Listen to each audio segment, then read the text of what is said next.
Hello दोस्तों, आप सभी का हमारे YouTube चैनल फास्ट कैलकुलेशन में स्वागत है।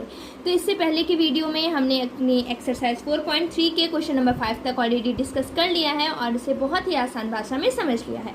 तो आज की इस वीडियो में मैं क्वेश्चन नंबर 6 को डिस्कस करूँगी। तो चलिए बिना किसी देरी के अपने इस वीडियो को स्टार्ट करते हैं।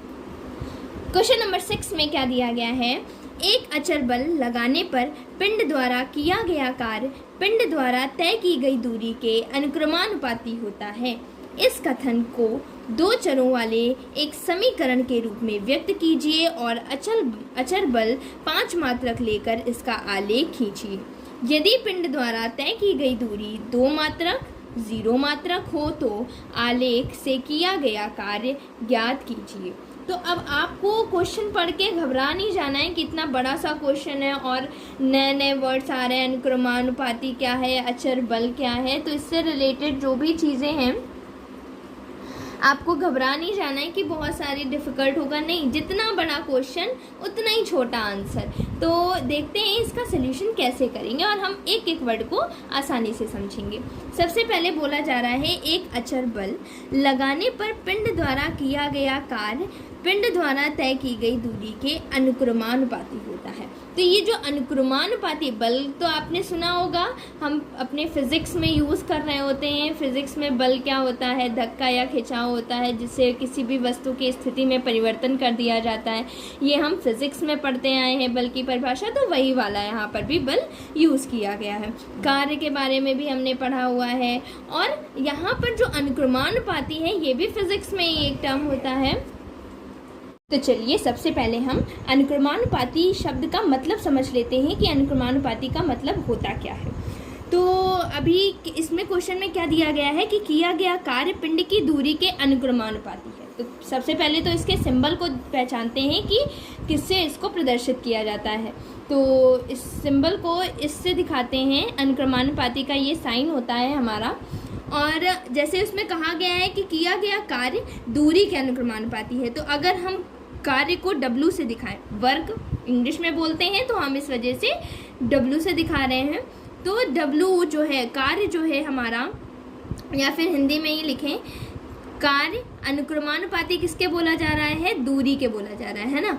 तो कार्य जो है वो दूरी के अनुक्रमानुपाती हमारे क्वेश्चन में ऐसा बोला जा रहा है। तो इसका मतलब क्या है कि अगर कार्य बढ़ेगा, अगर कार्य का मान बढ़ेगा तो दूरी भी बढ़ेगी। अनुक्रमानुपाती यही करता है कि अगर एक चीज़ बढ़ रही है तो दूसरी चीज़ भी बढ़ेगी। कार्य बढ़ रहा है तो दूरी भी बढ़ेगी। इसी में अनुक्रमानुपाती का एक दूसरा मतलब उसका व्युत्क्रम क्या होता है, व्युत्क्रमानुपाती। तो व्युत्क्रमानुपाती में क्या होता है, उसका भी यही साइन होता है। बस अगर बोला जाए कि कार्य व्युत्क्रमानुपाती दूरी, तो इसका मतलब है अगर कार्य बढ़ेगा तो दूरी घटेगी और अगर कार्य घटेगा तो दूरी बढ़ेगी। वो व्युत्क्रमानुपाती का मतलब होता है। और अनुक्रमानुपाती का सिंपल सा मतलब यही होता है कि अगर कार्य का मान बढ़ रहा है तो दूरी भी बढ़ेगी, क्योंकि कार्य जो है वो अनुक्रमानुपाती है हमारी दूरी के। सिंपल सा इतना ही मतलब होता है इसका। तो क्या बोला जा रहा है कि कार्य दूरी के अनुक्रमानुपाती, इसी को हमें एक समीकरण के रूप में चेंज करना है। तो समीकरण के लिए तो हमारा इक्वल का साइन आना ज़रूरी होता है हमारे समीकरण में। तो यहाँ पर तो अनुक्रमानुपाती का साइन है।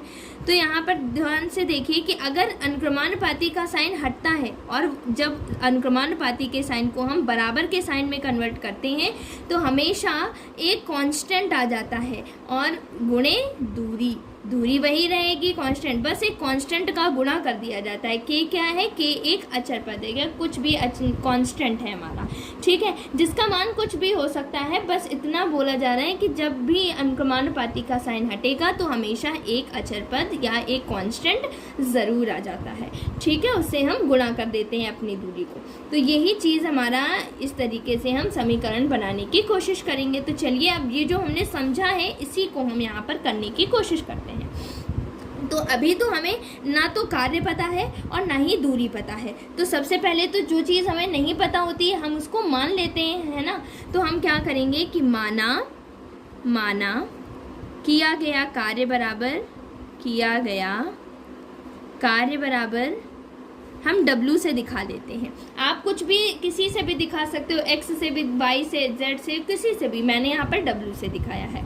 और तय की गई दूरी बराबर तय की गई दूरी बराबर तय की गई दूरी को हम सपोज डी से दिखा देते हैं। डी क्या है हमारी, डी से इस वजह से दिखाया है क्योंकि इंग्लिश में दूरी को डिस्टेंस बोला जाता है, तो डी डिस्टेंस के फर्स्ट लेटर को हमने डी से ले लिया है और उसी से हम दूरी को दिखा रहे हैं। ठीक है, अब उसमें क्या बोला गया था कि किया गया कार्य, देखिए इस क्वेश्चन में क्या बोला गया था कि किया गया जो कार्य है हमारा पिंड द्वारा तय की गई दूरी के क्या होता है, अनुक्रमानुपाती होता है। तो हम क्या करेंगे, यहाँ पर लिख देंगे W, अनुक्रमानुपाती किसके हैं, D के हैं। अब क्योंकि हमको समीकरण बनाना है तो हमको अनुक्रमानुपाती का साइन हटाना पड़ेगा। तो जब हम अनुक्रमानुपाती का साइन हटाते हैं और इक्वल का साइन लगाते हैं तो हमेशा एक कांस्टेंट D आ जाता है। हम कांस्टेंट को कुछ भी बोल सकते हैं, मान लो मैंने K बोल दिया तो ये क्या हो जाएगा, हमारा कांस्टेंट हो गया और उससे दूरी से हम क्या करा देंगे, गुणा करा देंगे। क्यों हमने यहाँ K से गुणा कराया है, क्योंकि अनुक्रमानुपाती का साइन हटाया, बराबर का साइन लगाया, और जब भी हम बराबर का साइन लगाते हैं और अनुक्रमानुपाती का साइन हटाते हैं तो हमेशा एक क्या लगा देते हैं, कांस्टेंट का गुणा करा देते हैं। इतनी बात समझ में आई, बहुत सिंपल है, कुछ भी बहुत ज़्यादा वो नहीं है, रॉकेट साइंस नहीं है कि बहुत ज़्यादा डिफ़िकल्ट है। आपको अनुक्रमानुपाती का साइन जब भी हटाना है तो हमेशा एक कांस्टेंट का गुणा कराना पड़ेगा। ठीक है, अब देखते हैं आगे क्या बोला गया है। अनुक्रमानुपाती तक यहाँ तक तो हो गया हमारा। अब बोला जा रहा है कि इस कथन को दो चर वाले समीकरण में सिद्ध करो। तो देखिए ये दो चर वाले समीकरण हो गए W और D। आप इसी की जगह पर और मैं यहाँ पर लिख दे रही हूँ X भी बोल सकते हो, यहाँ पर Y भी बोल सकते हो। ठीक है, तो जो यहाँ पर समीकरण W और D के फॉर्म में बना हुआ है तो अब इसी को मैं यहाँ पर x हमने किया गया कार्य हो गया, अनुक्रमानुपाती y क्या हो गई, दूरी हो गई, और यहाँ पर भी x बराबर k इंटू वाई कर देंगे।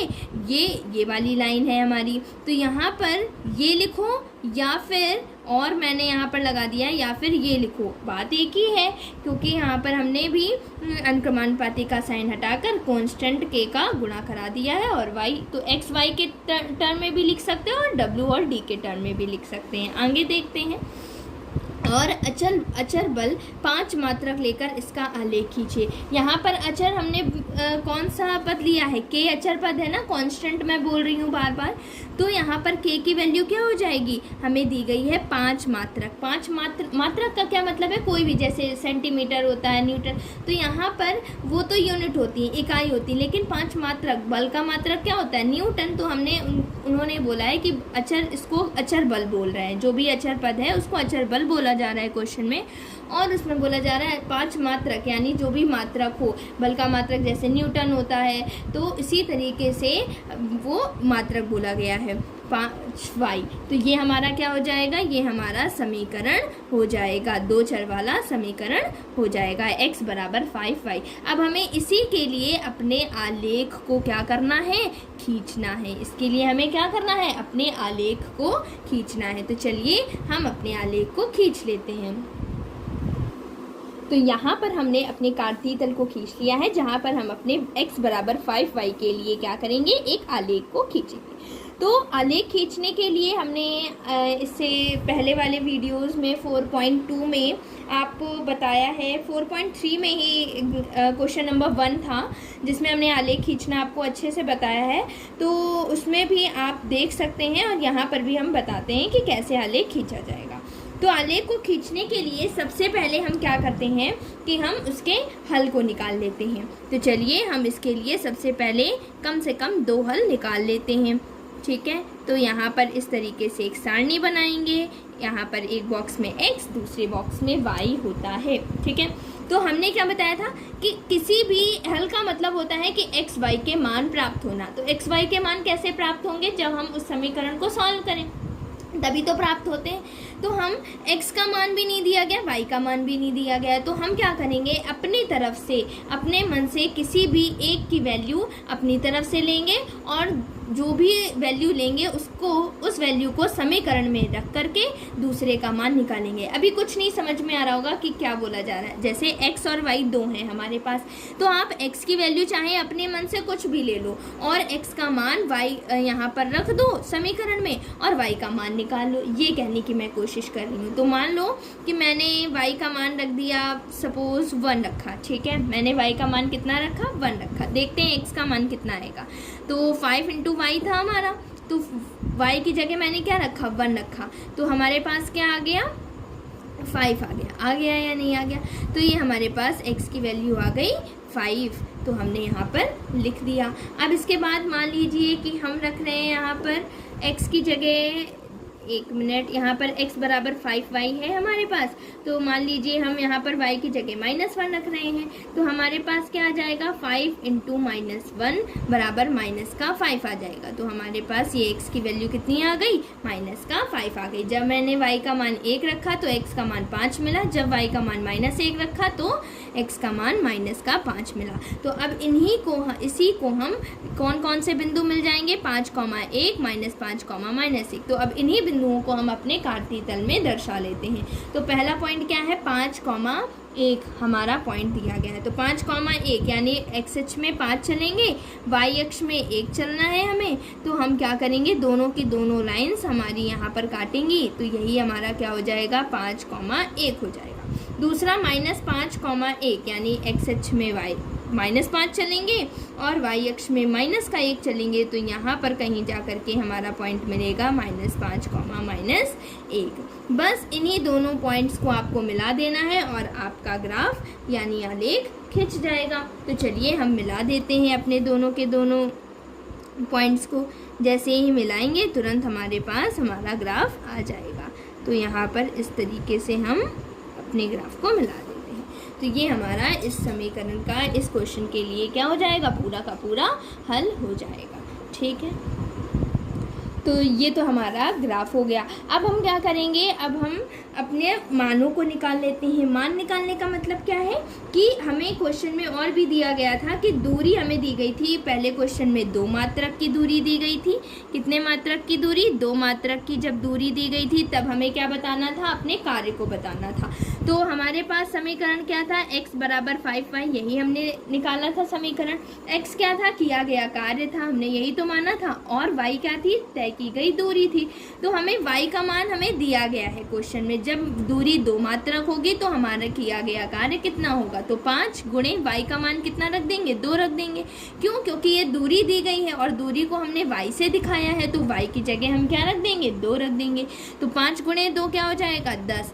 x बराबर क्या आ जाएगा, 10 मात्रक। ठीक है, आपको मात्रक जरूर लिखना है। जैसे हम कुछ भी किसी का भी मान निकालते हैं, जैसे लंबाई को हम सेंटीमीटर से मापते हैं तो हम बोलते हैं 10 सेंटीमीटर लंबी रस्सी है, फॉर एग्जाम्पल। इसी प्रकार से हम यहाँ पर कार्य को बता रहे हैं तो हम उसके लिए भी मात्रक यहाँ पर लिख देंगे। तो हमको एग्जैक्ट मात्रक नहीं लिखना है, जो हमें क्वेश्चन में यूज़ किया गया है हमें वही उसी का यूज़ करना है। तो मात्रक का यूज़ किया गया तो हम यहाँ पर मात्रक लिखेंगे। तो हमारे पास किया गया कार्य कितना आ गया, 10 मात्रक आ गया। दूसरे क्वेश्चन में क्या था, दूसरे पार्ट में था जब 0 मात्रक हो, हमारे पास 0 मात्रक की दूरी हो, तब हमें क्या बताना था। जब क्वेश्चन में दिया गया था जब हमारे पास 0 मात्रक की दूरी हो तब हमें किया गया कार्य बताना था। तो x बराबर क्या रहेगा, फिर से 5y। तो 5 गुणे, अब की बार y का मान तय की गई दूरी कितनी है, 0 है, तो हमारे द्वारा किया गया कार्य भी क्या होगा, 0 मात्रक होगा। ठीक है, तो यही इस क्वेश्चन का क्या हो जाएगा, आंसर हो जाएगा। तो हमसे इसमें 2-3 क्वेश्चंस पूछे गए थे। एक तो हमें आलेख खींचना था जो कि हमने खींच लिया। दूसरा हमसे समीकरण पूछा गया था, समीकरण हमने बनाया, फिर आलेख खींचा, फिर उसके बाद हमसे दूरी दी गई थी और हमसे किया गया कार्य का मान पूछा गया था। तो ये सारा हमें इस क्वेश्चन में करना था। तो आशा करती हूँ कि आपको ये क्वेश्चन समझ में आ गया होगा। फिर भी अगर आपको इससे रिलेटेड कोई भी डाउट है तो आप हमसे कमेंट सेक्शन में अपने डाउट को पूछ सकते हैं। और इस वीडियो को आपको समझने में आपको कैसा समझ में आया, आप उसका फीडबैक भी मुझे कमेंट सेक्शन में अपना भेज सकते हैं। तो और इससे रिलेटेड जो इस चैप्टर की जो प्लेलिस्ट है मैं अपने इस डिस्क्रिप्शन बॉक्स में दे दूँगी, तो वहाँ से आप उस प्लेलिस्ट को एक्सेस कर सकते हैं और अपने चैप्टर को कंप्लीट कर सकते हैं। तो अगर आपको ये वीडियो हेल्पफुल लगा हो तो आप हमारे चैनल फास्ट कैलकुलेशन को लाइक करें, शेयर करें और सब्सक्राइब करें। Thank you for watching this video.